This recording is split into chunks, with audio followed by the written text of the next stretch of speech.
Reverend Thomas Wells stood at the pulpit every Sunday morning, his voice filling the Grace Community Church with words of wisdom and comfort. At 45, he was tall with salt and pepper hair that made him look distinguished rather than old. His blue eyes carried a warmth that made each person feel as if his messages spoke directly to them.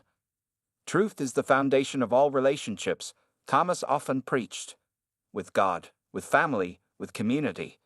The congregation nodded along, believing every word from the man who had led them for 15 years. In Palmetto Bay, a peaceful suburb of Miami, Thomas was more than just a preacher. He was a counselor to troubled marriages, a mentor to wayward teens, and a friend to the elderly and sick. People trusted him with their darkest secrets and heaviest burdens. After services, Thomas would stand at the church doors, shaking hands and exchanging brief conversations with his flock. "Beautiful sermon, Reverend," Mrs. Martinez said as she clasped his hand. "Your words about honesty in marriage really touched my heart." Thomas smiled and thanked her, though a small voice in his mind wondered if he truly deserved such praise. At home, Thomas lived with his wife Sarah and their 3 teenagers in a modest 4-bedroom house not far from the church. Sarah, with her kind eyes and patient manner, worked as a nurse at the local hospital. Their children, Michael, 17, Emma, 15, and Jacob, 13, were good kids, active in school and church activities. On Mondays, Thomas's day off, the family often went to South Beach for picnics. Today, Thomas watched his children playing volleyball near the water while he sat with Sarah on their beach blanket. "The children are growing up so fast," Sarah said, her hand finding his in the warm sand. Thomas nodded, studying their faces as they laughed in the sunshine. Michael had Sarah's smile and gentle manner. Emma was athletic and determined like Thomas's brother. And Jacob had a musical talent that reminded Thomas of his own father. "They're good kids," Thomas replied. "We've been blessed." That evening, as the family ate dinner together, Michael mentioned needing family medical history for a school project. "Dad, when did Grandpa die? Was it heart problems?" Michael asked between bites of pasta. Thomas felt a familiar tightness in his chest. His father had abandoned the family when Thomas was just 12, disappearing without explanation. The question opened old wounds. He had heart issues, yes, Thomas answered simply, not mentioning that his father might still be alive somewhere. Some truths were too painful to share, even for a man who preached honesty. Later that night, alone in his study, Thomas opened his Bible to prepare next week's sermon.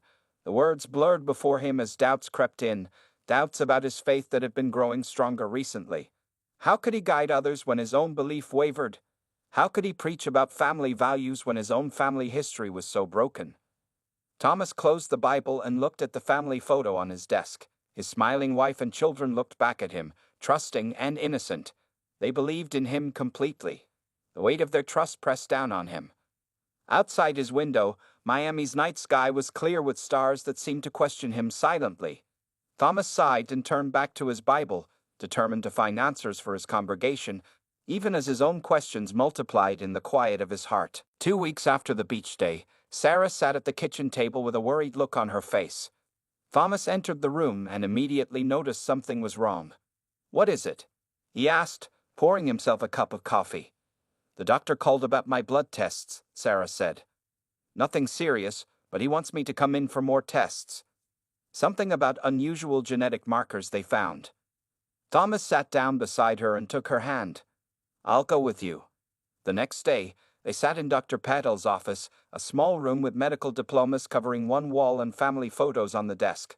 Dr. Patel, a kind man in his 50s with gentle eyes, explained that Sarah had a rare genetic condition that could cause mild anemia. "It's nothing to worry about," Dr. Patel assured them. "But since it's hereditary, your children might carry the same markers. Family testing would be wise." As they discussed the condition, Dr. Patel looked at some papers in Sarah's file. "That's interesting," he said, more to himself than to them. "What is?" Thomas asked. "This particular genetic variation is quite distinctive. It usually comes with certain physical traits, like the curved pinky finger that I notice all 3 of your children have." Dr. Patel demonstrated by bending his own little finger. "I noticed it when they came in for their sports physicals last month." Thomas frowned. "Is that unusual?" "Well, for it to appear in all 3 children, Both parents typically carry the gene, but looking at your hands. Dr. Paddle glanced at Thomas's straight fingers, then at Sarah's. Neither of you seem to have it. A small, uncomfortable silence filled the room. Sarah laughed nervously. Must have come from a grandparent, right? Quite possible, Dr. Paddle nodded. Genetics can skip generations or express themselves in different ways. On the drive home, Thomas was quiet. He couldn't stop thinking about the doctor's casual observation. He had never noticed the slight curve in his children's pinky fingers before, but now he couldn't unsee it. Are you worried about the anemia? Sarah asked, breaking the silence. No, Dr. Paddle said it's mild. Thomas replied, forcing a smile. Just thinking about Sunday's sermon. That night, after Sarah fell asleep, Thomas sat in the darkness of their bedroom with his laptop. He searched for information about genetic traits and inheritance patterns until his eyes burned from the screen's glow. According to what he read, the curved pinky trait was indeed strongly hereditary, typically coming from at least one parent. The next morning at breakfast, Thomas couldn't help studying his children's hands as they ate cereal. Michael, Emma, and Jacob all had the same slight curve to their little fingers. Neither he nor Sarah had this trait. His own father's hands had been large with straight fingers. He remembered that much. During the next few days, Thomas found himself noticing other things. None of his children had his narrow nose or Sarah's dimpled cheeks. Michael's laugh sounded nothing like his own. Emma's eyes, which he had always thought resembled Sarah's, now seemed completely different from both of theirs. On Thursday evening, Thomas was in his church office when Deacon Wilson dropped by with donation records. "Everything all right, Reverend?" Wilson asked. "You seem distracted lately." "Just tired," Thomas answered. "Been thinking a lot about family lately. How much do we really know about the people closest to us?" Wilson chuckled. "After 40 years of marriage, my wife still surprises me. That's the mystery of family." After Wilson left, Thomas stared at his computer screen.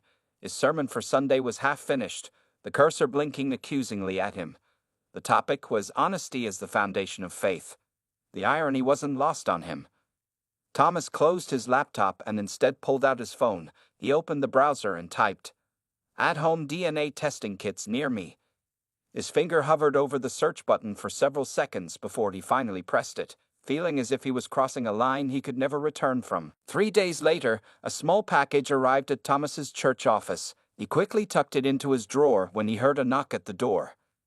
"Come in," he called, trying to sound normal. Emma poked her head in.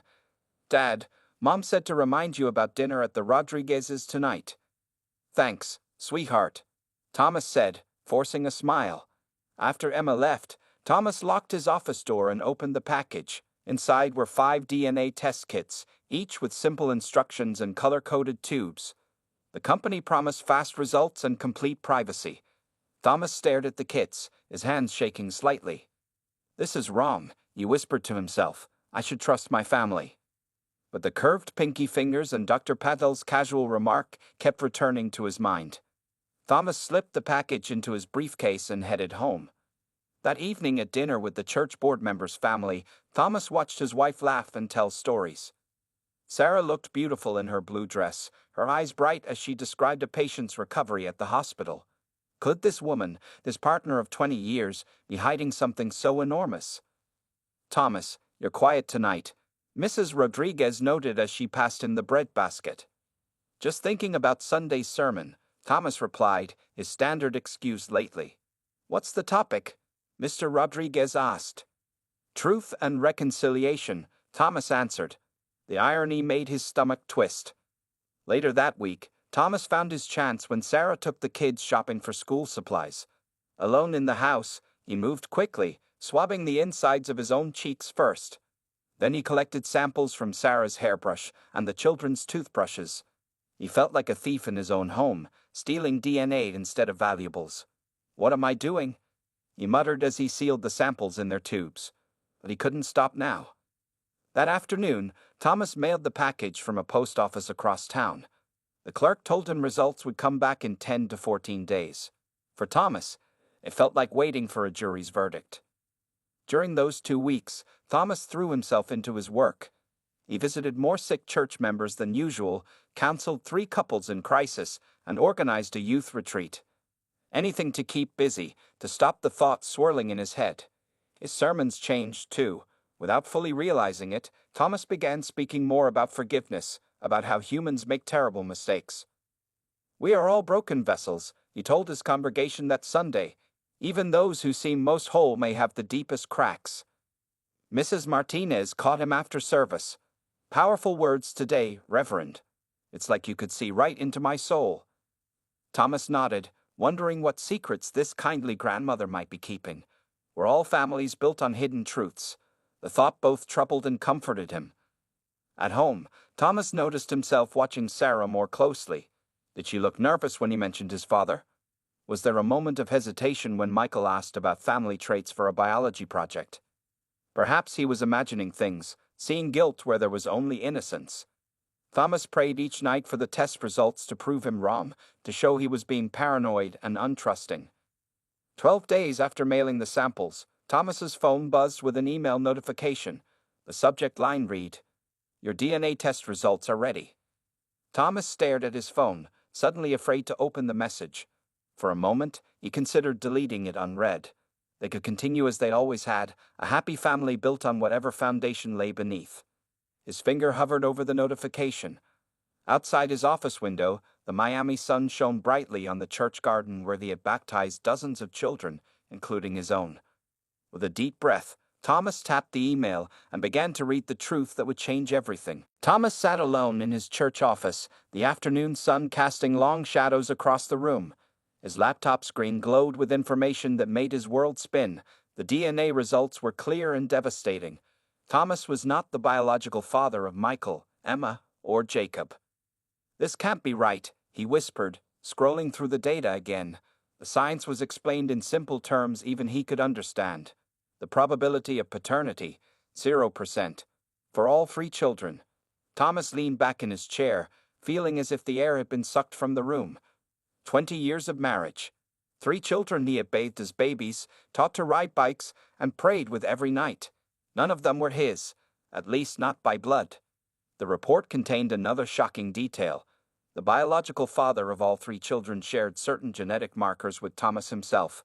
The company noted this was unusual. It suggested the actual father was a close male relative of Thomas. A relative, Thomas said aloud to the empty room. His mind raced through possibilities. He had only one brother, David, who lived in California and had visited just twice in 20 years. His uncles were all older men who had never spent time alone with Sarah. Then a terrible thought struck him. His father, the man who had abandoned their family when Thomas was 12. The man Thomas had not seen in 33 years. Thomas opened a drawer and pulled out an old photo. His father, James Wells, stood smiling beside a young Thomas at a fishing dock. Though the photo was faded, Thomas could see his father's features clearly, the strong jaw, the deep-set eyes, the cleft chin that all 3 of his children had inherited. "No," Thomas whispered, "it can't be." With shaking hands, Thomas searched online for any trace of his father. After several searches, he found a 10-year-old news article about a James Wells who had worked as a visiting professor at Miami University in 2005, the year before Michael was born. Thomas checked his watch. It was 3:15 p.m. Sarah would be home from her hospital shift at 5 o'clock.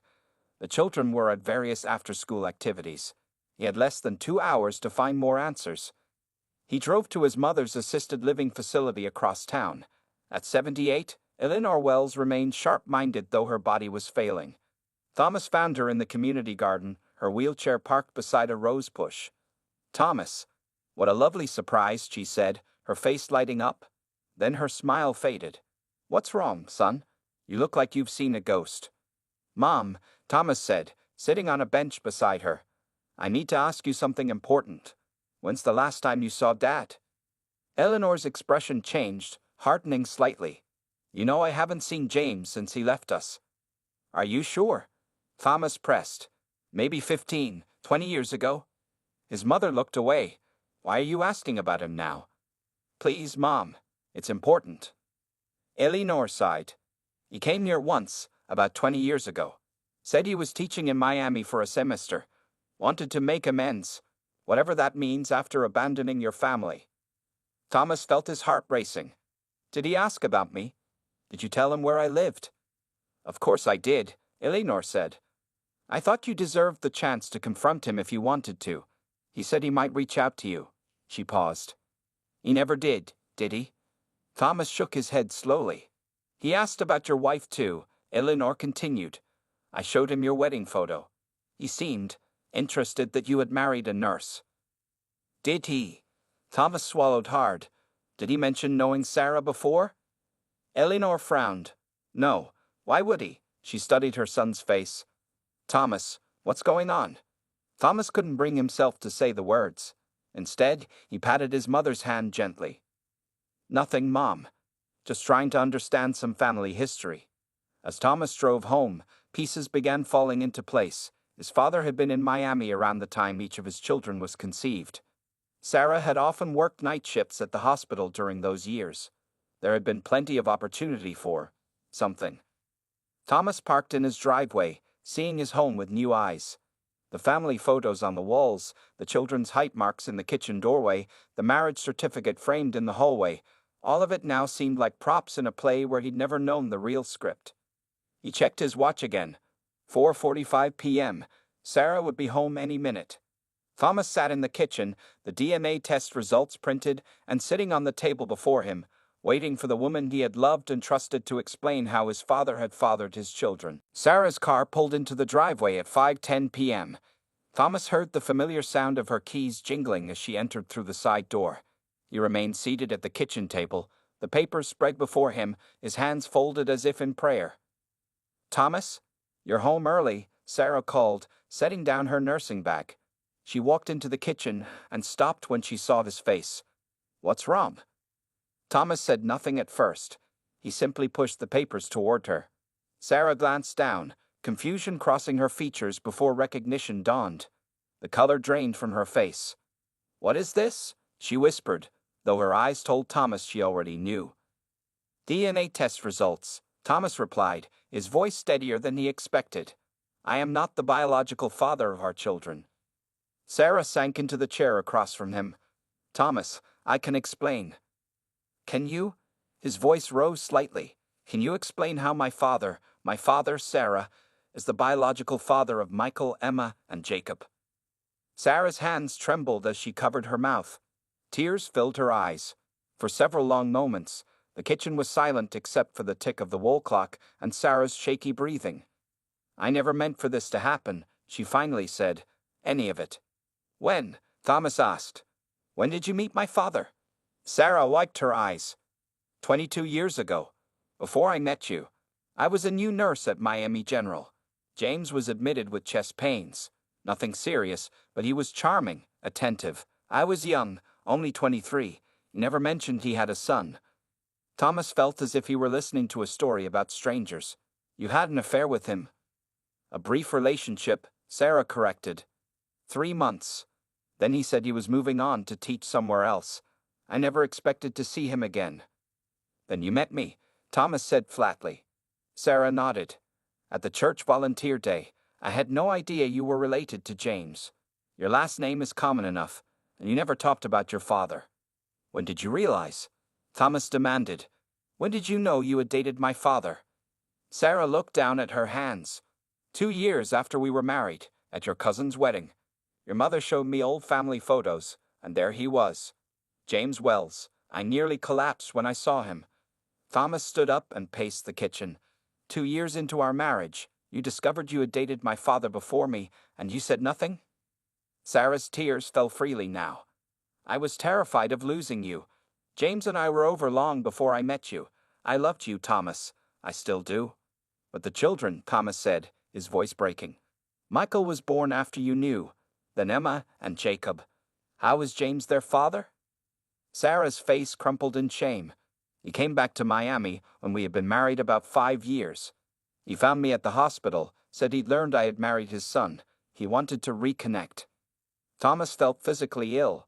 And you just, what? Started sleeping with him while married to me. No, Sarah cried. It wasn't like that. At first, I just met him for coffee, to tell him to stay away from us. But he was persistent. Said he regretted abandoning you, but couldn't face you directly. I thought I could help heal your family somehow. By sleeping with him? Thomas's voice was razor sharp.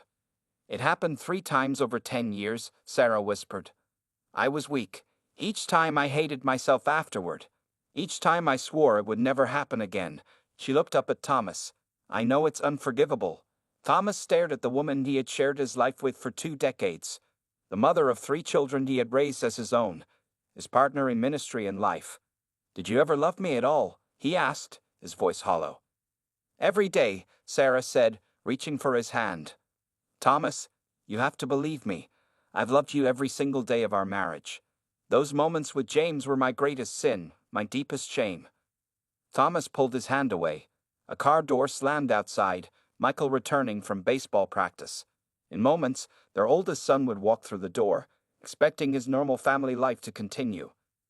The children can't know, Thomas said suddenly. Not yet. Sarah looked up, hope flickering in her tear-stained face. Does that mean? Means I need time, Thomas cut her off. I can't be here tonight. I can't look at you or them right now. As Michael's footsteps approached the side door, Thomas grabbed his car keys. Thomas, please, Sarah began. Tell them I had an emergency counseling session, he said, already moving toward the back door. I'll be in touch. As he walked out, Thomas heard Michael call out, Mom. Dad, I'm home. The normalcy of it cut through him like a knife. Thomas drove aimlessly through Miami's evening traffic, his mind spinning like the wheels of his car. Rain began to fall, matching his dark mood. After an hour, he found himself pulling into the parking lot of the Ocean View Motel, a small place near the beach where church visitors sometimes stayed. The woman at the front desk recognized him. Reverend Wells. Is someone from the church staying with us? No. Gloria, Thomas said quietly. I need a room for myself tonight. Gloria looked surprised but asked no questions as she handed him a key to room 112. The small room smelled of cleaning products and old air conditioning. Thomas sat on the edge of the bed and finally let the tears come. 20 years of marriage, a family he thought was his, a life built on lies. His phone buzzed with messages from Sarah. Please come home. We need to talk about this. The children are asking where you are. Thomas turned off his phone and lay back on the bed, staring at the ceiling until he fell into a restless sleep. The next morning, Thomas called Deacon Wilson. I need to take some time away, Thomas explained. Family emergency. Can you handle the Sunday service? Of course, Wilson responded, concerned. Is everything all right? No, Thomas answered honestly. But I can't talk about it yet. Thomas didn't return home that day or the next. He extended his stay at the motel, venturing out only for food and long walks on the beach. On the 3rd day, he rented a small apartment near the church with a month-to-month lease. He filled it with basic furniture and clothes bought from a discount store. The place felt as empty as his heart. A week after leaving home, Thomas finally met Sarah at a coffee shop far from their neighborhood. The children think you're on a spiritual retreat, Sarah said, her eyes red from crying. But they're not stupid, Thomas. They know something is wrong. Everything is wrong, Thomas replied, stirring his untouched coffee. Will you come home? Sarah asked, hope in her voice. Thomas shook his head. I can't. Not now. Maybe not ever. Sarah began to cry quietly. What about the church? Your congregation needs you. Do they need a preacher who can't even recognize his own life as a lie? Thomas asked bitterly. I've taken a leave of absence. Wilson is handling things. And the children? Sarah pressed. Will you abandon them like your father abandoned you? The comparison stung deeply. They're not my children, Thomas said, the words burning his throat. They are in every way that matters, Sarah insisted. You've raised them. Loved them. They're yours, Thomas. Thomas stood up. I need more time. As weeks passed, rumors spread through the congregation. Some said Thomas was having a breakdown. Others whispered about marital problems. A few suggested a crisis of faith. None came close to the truth. Thomas avoided church completely, even attending a different congregation across town where no one knew him. He grew a beard and lost weight. When he occasionally saw church members in stores or restaurants, he turned away before they could approach. The children tried reaching out. Michael called several times, leaving voicemails that Thomas couldn't bring himself to answer. Emma sent text messages with family photos, each one a knife to Thomas's heart. Jacob sent a recording of himself playing piano, a new song he had learned. Thomas listened to Jacob's recording late one night in his sparse apartment. The boy had talent, something Thomas had always attributed to his own father's musical ability. Now he understood the real connection. 1 month into his self-imposed exile, Thomas received a letter from the church board. They expressed concern about his extended absence and requested a meeting to discuss his future with the congregation. Thomas placed the letter on his kitchen counter without responding. That evening, as rain pounded against his windows, Thomas looked at his reflection in the bathroom mirror. A stranger stared back, hollow-eyed, unshaven, lost. He had preached about forgiveness for years. He had counseled countless couples through betrayals far less complex than his own. "Practice what you preach," he told his reflection, but the words rang hollow in the empty apartment. 6 weeks after leaving home, Thomas hit his lowest point. That morning, he had received divorce papers from Sarah's lawyer, though he had been the one to leave. Seeing the legal document made everything painfully real. The Miami summer heat was oppressive as Thomas walked along the beach at sunset. Families played in the sand, reminding him of days with his own family, or what he had thought was his family. He watched fathers throwing balls to their sons, building sandcastles with their daughters.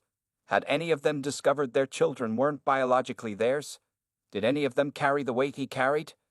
That night, a powerful storm hit Miami.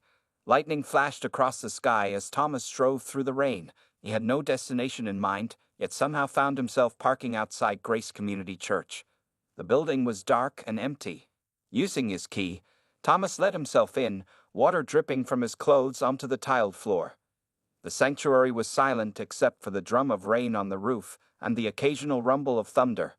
Thomas walked slowly down the center aisle, passing the pews where his congregation had sat every Sunday, looking to him for guidance. The irony wasn't lost on him. The man they trusted to lead them couldn't even see the truth in his own home. Thomas reached the altar and fell to his knees. For weeks, he had been unable to pray, anger blocking his connection to God. But tonight, in the empty church with rain pelting the windows like tears, something broke inside him. "Why?" he cried out, his voice echoing in the darkness. "Why my father? Why my children? Why me?" No answer came except the crash of thunder. Thomas bent forward until his forehead touched the carpet. Sobs shook his body as years of ministry, marriage, and fatherhood collapsed around him. How long he remained there, he couldn't say. Perhaps minutes, perhaps hours. The storm continued to rage outside, matching the turmoil in his heart. "I thought I might find you here." A voice startled Thomas. He looked up to see Mrs. Eleanor Martinez, the 72-year-old widow who had been part of the church since before Thomas arrived. She stood in the center aisle, leaning on her cane, watching him with gentle eyes. "The church isn't open right now," Thomas said, embarrassed to be caught in such a state. Mrs. Martinez ignored his words and walked slowly to the front pew, where she sat down with a sigh. "When my Roberto died, I came here every night for a month, just to sit in the quiet and ask why." Thomas wiped his face and moved to sit beside her, keeping some distance between them. "Did you get an answer?" She smiled sadly. "Not the one I wanted. But eventually, an answer came." She studied his face. "You're carrying something heavy, Pastor." Thomas looked away. "I can't talk about it." "I don't need to know what it is," Mrs. Martinez said. "But perhaps you need to hear my story." Without waiting for his response, she continued. 50 years ago, I discovered my Roberto had another family in Cuba. A wife and 2 children he never told me about. I found letters he had hidden." Thomas turned to her in surprise. The Martinez family was one of the most respected in the congregation. "What did you do?" he asked. "First, I wanted to kill him," she said matter-of-factly. "Then I wanted to leave him. Finally, I confronted him. And he confessed everything. Begged forgiveness. Said his other wife had died years before, but he continued supporting the children. He kept it secret because he feared losing me." "Did you forgive him?" Thomas asked. Mrs. Martinez was quiet for a moment. "Not immediately. It took years. But yes, I forgave him. Not because he deserved it, but because unforgiveness was destroying me." She reached over and patted Thomas's hand. "Whatever has happened, Pastor, remember this. Forgiveness isn't about forgetting the wrong. It's about not letting the wrong destroy what's left. Thomas felt something shift inside him, not healing exactly, but perhaps the beginning of it. How did you and Roberto move forward? One day at a time, she answered. We built something new from the broken pieces, different from before, but strong in its own way. Mrs. Martinez stood slowly. The storm is passing, she said, nodding toward the windows where the rain had lightened. Storms always do. As she walked away, Thomas called after her, Mrs. Martinez, why did you come to the church tonight? She turned back with a small smile. I left my Bible here after prayer group, but perhaps God had other plans for my forgetfulness. Left alone again, Thomas looked up at the cross hanging above the altar. For the first time in weeks, he felt something besides anger and betrayal. It wasn't peace, not yet. But it was a small light in the darkness, the possibility that even from complete devastation, something new might grow. 3 months after Thomas left home, the divorce papers remained unsigned on his apartment table. After his night in the church with Mrs. Martinez, something had shifted. Not forgiveness, exactly, but a crack in the wall of his anger that let in a sliver of light. On a warm Sunday morning, Thomas sat in the back row of Grace Community Church, wearing casual clothes and a cap pulled low. He had come to hear Deacon Wilson preach, to see the congregation that had once been his responsibility.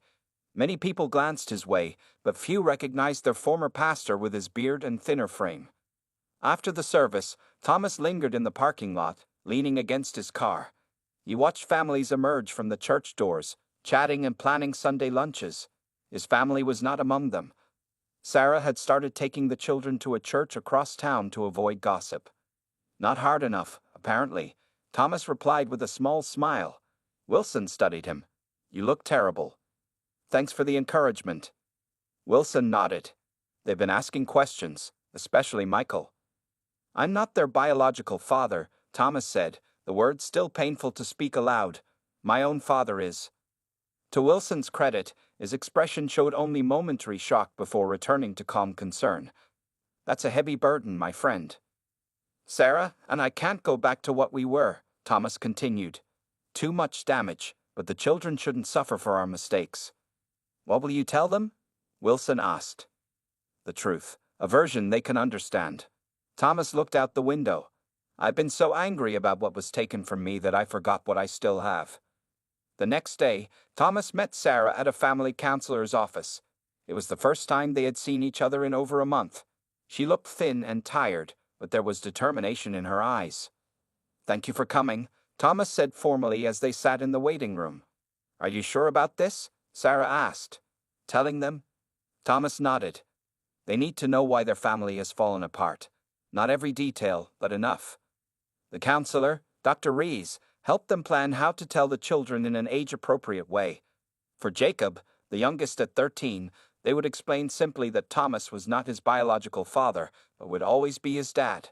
For Emma and Michael, they could share more details, excluding the most painful parts about James being Thomas's father.